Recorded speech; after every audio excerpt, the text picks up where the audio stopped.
Hola Jude, Victorio Calero en directo para Real Madrid Televisión. Mañana se juega el que debería ser un clásico en Europa, Liverpool-Real Madrid. ¿Consideras al Liverpool en estos momentos uno de los equipos más en forma? Yeah, I think that's clear, you know. Good evening, everyone, for a start. I think that's clear.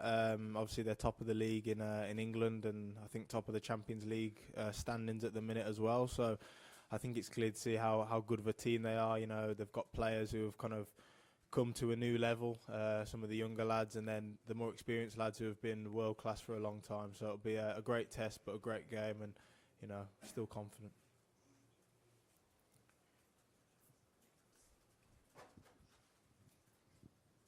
Buenas tardes, Jude. Aquí Sergio López para Elas. ¿Qué le diría a Bellingham a quienes estos días están diciendo que Real Madrid, con las bajas con las que llega, Real Madrid with all mañana their será goleado? injuries, they're going to be conceding quite a few goals and struggling tomorrow because of all the injuries and players out? Yeah, that's what you guys might be saying. Inside our dressing room, inside our bus, everything, we're confident. You know, we've had injuries before, and we've managed to pull through. You know, I have complete trust and complete faith in the squad that we have. All the players can make an impact, whether it's from the starting 11 or from the bench. And yeah, historically, whenever players have had to come in, they've always performed really well. So no worries about that whatsoever. Hola, Jude. Darío Araujo para Caliente TV. Perdona, yo voy dando el turno, ¿vale? Vamos con Martín. Ok, Diario.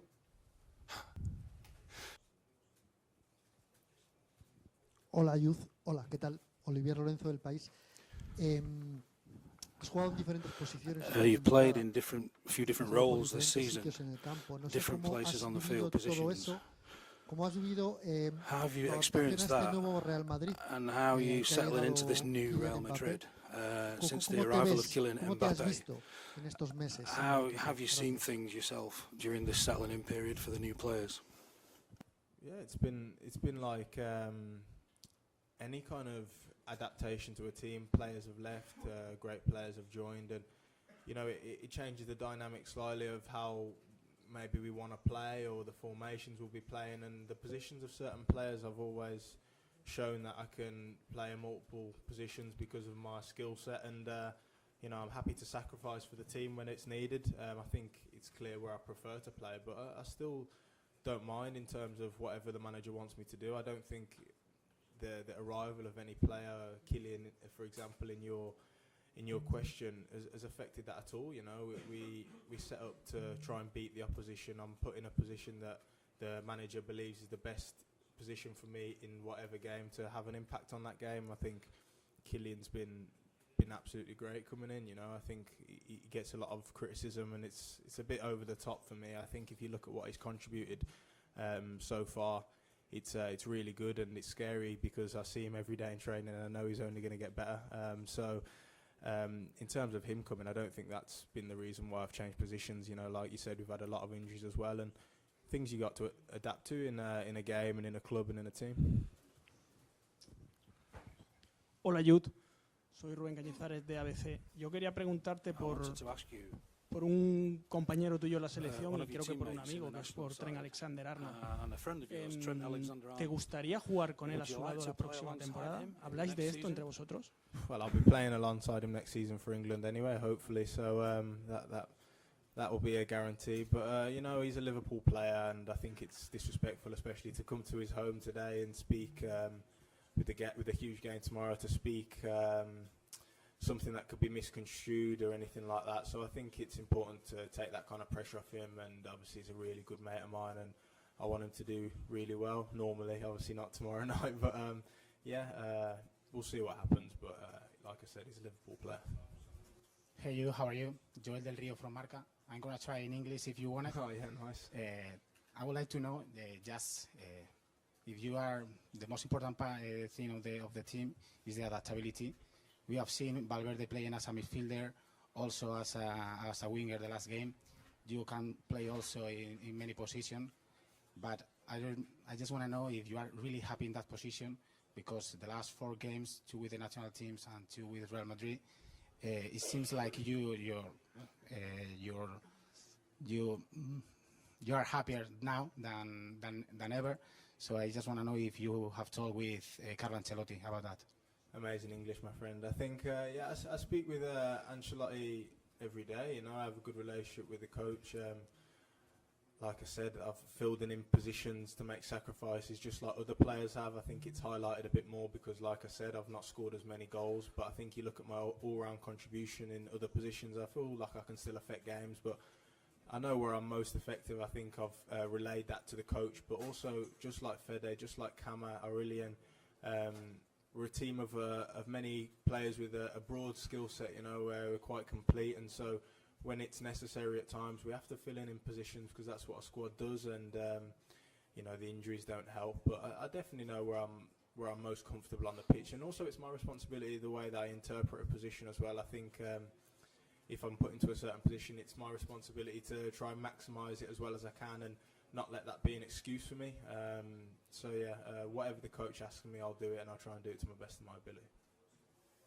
Jude, just to follow up on the smile back on your face question, you said you felt like you were maybe a scapegoat for the Euros. Could you maybe expand on what exactly you felt? Was that the media putting pressure on you, or what was it? For me, pressure's not a problem. I understand that playing for Real Madrid, the expectations are going to be high for me wherever I go, even if it's with the national team. And you know, I felt like I contributed some pretty big moments, and in the end, it felt like the kind of whole world was kind of crumbling down on me after the Euro, especially after the 3 days following the final. And you know, it wasn't a nice feeling. There was a few things that happened during the tournament. I think one of the big criticisms of me was that I didn't speak to the media. I didn't want to do any press conferences, and I think that was reported in a way that made it sound like I think I'm above it. It's not that at all. I had some personal things going on where journalists had gone to go and see members of my family whilst I was at the tournament. Went to visit my grandparents, you know, and it's something I've kept to myself. And you know, I don't think that's fair. I think that crosses the line of respect. You know, I think that's where, for me, I took it a little bit personally and decided that I'll just focus on the football and try and let that do the talking instead of talking in the press to people that seemingly don't respect me. You know, that was a big thing for me. You know, I think my family comes first. My nan didn't want to leave her house for the whole summer, bless her. So I think maybe I should have communicated that before so people understood my situation, but that was a little bit more personal to me, and that's why I decided just to keep my mouth shut. Por aquí, José Padilla, defensa central. Hace un tiempo se habló aquí, en esta rueda de prensa, que quizá Bellingham podía fichar por el Liverpool. Quería preguntarte qué hay de cierto y qué te llevó a fichar por el Real Madrid. And in the end, you decided to sign for Real Madrid. So was there talk? Did you ever hear any talk about going to Liverpool a while back? Yeah, I think it probably wasn't as close as a lot of the media made out. You know, I had conversations with a few clubs on leaving Borussia Dortmund. I made that decision. Then they gave me permission to speak to a few clubs. And, you know, one thing I have to say is all the clubs that I spoke to were very respectful of me and my family, which for me is a huge value and something that I really respected. So I don't want to say anything that sounds disrespectful to them. But, you know, when Real Madrid come knocking on the door, you know, it shakes the whole house, and it's one that you can't, it's hard not to open and accept. So I think, like I've said before, it's not a fact, it's not a matter of the other teams weren't good or they were bad when I spoke to them. It's just that Real Madrid are on a different level. Hola, Jude. Two last questions for Jude. Dos últimas preguntas. Hola, Jude. Aquí izquierda. Abraham Romero, El Mundo, ¿qué tal? Has hablado de las críticas en Inglaterra después de la Eurocopa, de los momentos sin marcar en el Madrid. A eso se suma también el tercer puesto en el Balón de Oro y el segundo de Vini, que no sé si dentro del vestuario ha gustado más o menos. No sé si todo eso, la suma de todas las cosas, te hacen tener un nuevo reto y un nuevo desafío en este momento de la temporada, como de dar un puño en la mesa otra vez, a pesar de haber ganado Liga y Champions. Como que el mundo del fútbol os reta de nuevo. Is it a new challenge, the fact that, you know, Madrid got second and third place, and even though they won the Champions League, it's almost like you've got to bang on the table again and say, look, we're Madrid and we're going to do well this season? I think, you know, when we won the Champions League, that was our Ballon d'Or. You know, that's the highest thing you can win as a club. That's for us, the team being recognised as the best team in the world. Us being the the team to beat in Europe, if you like. And for me, that's probably enough. You know, I don't think too much into the Ballon d'Or stuff. You know, there was a lot of talk about it. Me personally, I think it should have went to someone of Madrid, particularly Vinny. In my opinion, I don't think Rodri's an unworthy winner at all. I think he's an amazing player. I just felt because of the season we had as a team that it was it would have been reasonable. But yeah, what was the first bit again? Sorry, when you said about criticism or something like that.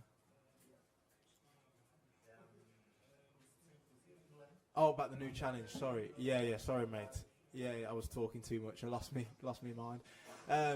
Yeah, criticism's part of the game, and I know how to accept it. But when it feels personal, it gives you, like you said, it does give you a bit of a new challenge to continue to shut people up. I think it's something that I've dealt with since I was very young, coming into the first team at Birmingham, when people aren't quite sure you're ready. Yeah, you take those little things and you try and use it as motivation. But like I said, it's not something that, you know, I'm really worried about and things like that. I understand it's part of the game. Thank you very much. Gracias. Thank you all. Have a good evening. Thank you very much, mate.